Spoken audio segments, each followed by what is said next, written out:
J'ai une dernière question. Vous avez fait en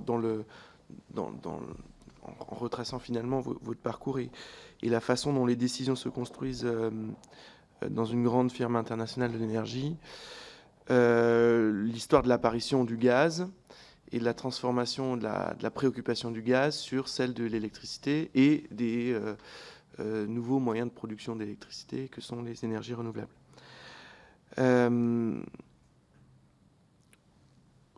Si on raisonnait un peu vite, on pourrait en conclure que l'apparition des ENR, intermittentes notamment, est une action de lobbying des gaziers, si on raisonnait un peu vite. Est-ce que, à l'échelle mondiale, qui est celle d'observation du milieu énergétique de Total, c'est des mouvements que vous avez pu observer? Et auquel cas, comment des firmes comme Total, je dis bien comme Total, je ne suspecte pas Total de le faire, pourraient mobiliser des esprits militants comme des ONG pour faire passer dans les opinions publiques mondiales des volontés, des attentes, peut-être même d'ENR, derrière lesquelles se cache l'usage du gaz. C'est amusant. J'avoue que c'est la première fois qu'on me pose cette question. Mais absolument. Mais honnêtement, non, c'est pas du tout le cas. Je vous garantis que je me suis bagarré, y compris au niveau de la profession. J'ai présidé l'association des gaziers européens à une époque, et pour convaincre mes collègues qu'il fallait faire des renouvelables, je vous garantis que c'était compliqué. Mais non, les renouvelables je vais vous dire, sont apparus de façon, je dirais, presque autonome, simplement parce que à une époque, il y a eu on avait des pays où les ressources naturelles étaient principalement du soleil et du vent, et c'était compliqué d'investir dans des grosses centrales électriques. Et donc dans tous les pays africains, je vous garantis que on faisait du solaire parce que c'était la seule énergie qui faisait vraiment du sens. Alors il y a une partie de l'Afrique où il y a beaucoup d'hydro, et donc ils arrivaient à faire de l'électricité en quantité importante, mais encore ils avaient du mal à la transporter à travers des immensités. Alors que vous mettez un panneau solaire quelque part, vous tirez un fil de 2 mètres et ça y est, vous avez de l'électricité pour faire fonctionner un frigo, ce qui est l'accès à la santé et l'éclairage qui, mine de rien, et l'accès à la culture, parce que vous pouvez permettre aux Africains de lire, y compris la nuit. Donc non, les renouvelables sont apparus pour moi sur leur propre mérite.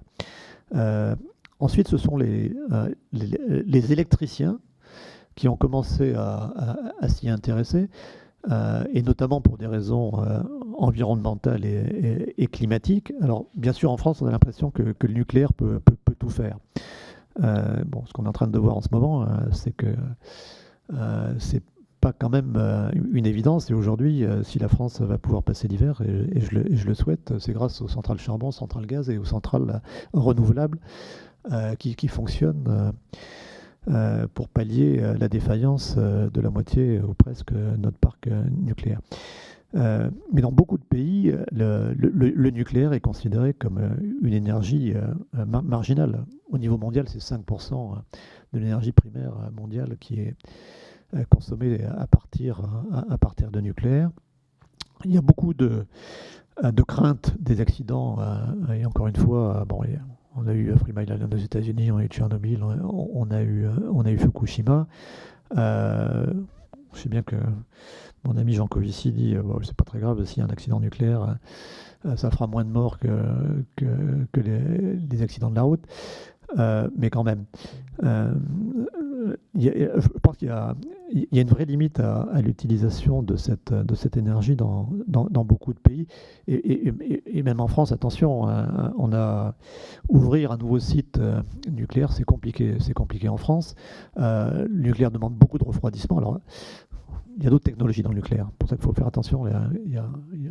Moi, je fonde beaucoup d'espoir sur de nouvelles technologies dans le nucléaire. On pourrait parler de la fusion, mais ça, c'est pour même pas mes petits-enfants, c'est pour les enfants de mes petits-enfants, de mes petits-enfants. Mais la technologie actuelle, il faut beaucoup de refroidissement. Donc a priori, vous voyez bien qu'avec le niveau de la Loire en ce moment, c'est compliqué de faire fonctionner les centrales nucléaires en été. Donc il faut les mettre au bord de mer. Mais au bord de mer, mettre une centrale nucléaire en bord de mer, les Bretons à l'époque en ont pas voulu et je les comprends. Donc c'est compliqué quand même. Et puis il y a des pays qui n'ont pas de façade maritime. Donc le refroidissement est sûrement un sujet auquel il faut faire attention. Et puis au niveau de la planète, alors c'est pas au niveau de la France, mais attention, avec les centrales nucléaires vient l'enrichissement de l'uranium et donc la matière pour faire une bombe. Et donc ça aussi, ça refroidit un tout petit peu quand on vous décrit un avenir radionucléaire. Donc je reviens aux électriciens. Donc dans beaucoup de pays, les électriciens, ils avaient surtout du charbon, parce qu'aujourd'hui c'est du charbon qui est le moyen le plus utilisé pour produire de l'électricité. Et donc quand ils ont compris que le charbon, ça polluait l'air, et que c'était pas bon pour le climat, qu'est-ce qu'ils avaient comme alternative? Le gaz. Mais le gaz, souvent, il était cher, il fallait l'importer, et n'était pas exempt d'émissions de carbone. Donc, ils ont commencé de regarder aussi les renouvelables, et donc bien avant que les gaziers, les producteurs d'hydrocarbures s'intéressent aux renouvelables. Dans les renouvelables, aujourd'hui, Total est de loin la société qui est la plus avancée dans les renouvelables. Regardez nos concurrents américains, Exxon et Chevron, ils n'arrêtent pas de dire que les renouvelables, c'est une bêtise. Hein. Donc non, il n'y a sûrement pas de consensus au niveau des producteurs d'hydrocarbures. Ce sont les électriciens qui ont commencé à... Alors je vais dire que c'était presque des indépendants, parce qu'au départ, c'était des petits projets qui ont été développés, donc beaucoup d'indépendants, qui maintenant ont des difficultés à passer à la vitesse supérieure, qui ont des difficultés à opérer sur les marchés parce que comme ils ne produisent par exemple que du solaire ou que de l'éolien, quand ils n'ont pas d'électricité produite, ils ont des difficultés à fournir leurs clients.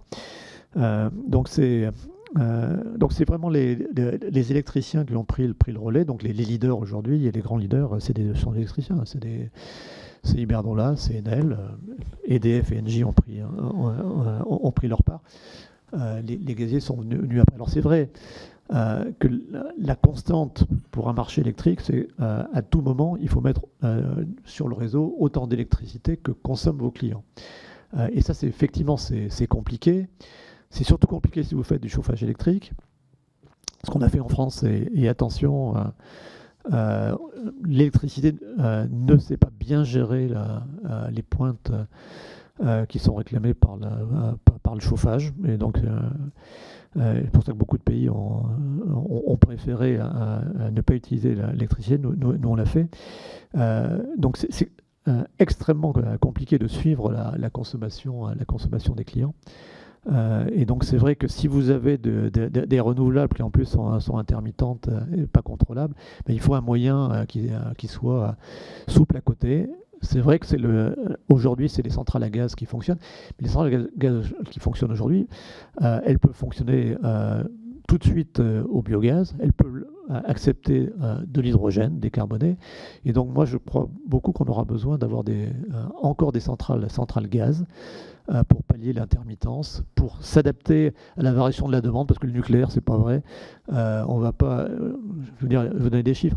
La pointe de froid en France, en électricité, c'est 100 gigawatts. La pointe de froid pour le gaz, c'est 150 gigawatts. Si vous basculez toute la consommation de gaz actuelle sur l'électricité, ça voudrait dire que vous, et sur l'électricité nucléaire, ça voudrait dire qu'il vous faut 150 gigawatts de nucléaire qui ne va pas fonctionner sauf pendant les heures où il va faire froid, peut-être 3 jours par an. C'est pas raisonnable, ça ne se fera pas. Donc il faut effectivement des moyens flexibles. Le gaz, les centrales au gaz sont les plus flexibles qui soient de par leur technologie. C'est la technologie des moteurs d'avion. On sait démarrer une turbine à gaz dans le même temps qu'il faut pour faire décoller un avion, donc c'est pratiquement instantané. Donc c'est vrai que ça a beaucoup d'atouts. Il faudra les verdir, mais il faut effectivement considérer le biogaz, il faut considérer l'hydrogène vert. Il faut considérer aussi les batteries. C'est pour ça qu'on a fait des batteries qu'on a installées à Dunkerque, comme vous l'avez mentionné, justement pour aider à passer ces pointes qui peuvent de temps en temps ne durer qu'une heure. Donc quand ça dure qu'une heure, la batterie, ça marche très bien. Quand ça dure 2